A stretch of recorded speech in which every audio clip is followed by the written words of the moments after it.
So let me give you a few strategies. I hesitated showing these because I don't want to pigeonhole your thinking. I want you to just think overall about your experience. And I'm going to give you a few low-tech examples. Some of you are going to be way more advanced than what I'm going to show you. You're probably using something like Prezi, or even what Miro's doing now with some really interactive virtual meeting experiences is very cool. But let me share with you a few of mine. I'll show you a video demonstration. So you might just write these down if you're not doing these. In and out of screen share is this. You have your camera on, you're having a conversation, you bring a graphic or something into the meeting, so now you have a visual as part of the meeting, you talk about it for the appropriate time, it helps the communication, but then you take the visual away to eliminate the distraction and have more of a conversation. Okay, that's in and out of screen share. Whiteboarding is whiteboarding, right?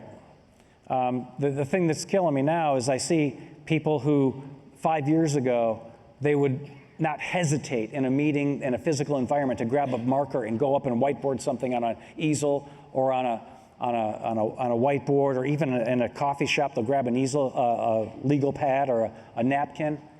And those people 3 years into this are still not whiteboarding.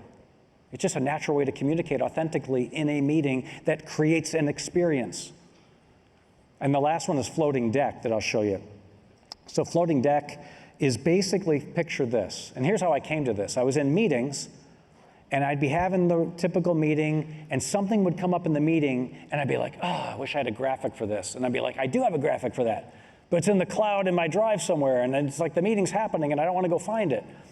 So over time, I realized there were certain graphics I would like to have quick access to. And so I created something called a floating deck, meaning I created a deck. Before the meeting starts, I open it up and it's floating off to the side, right? And if something happens in the meeting, I can say, you know what, that's a good point. I have a graphic. Let me just pull this up. I wasn't sure if we would get to this. And I pull it up, and now and here's what my floating deck looks like, right?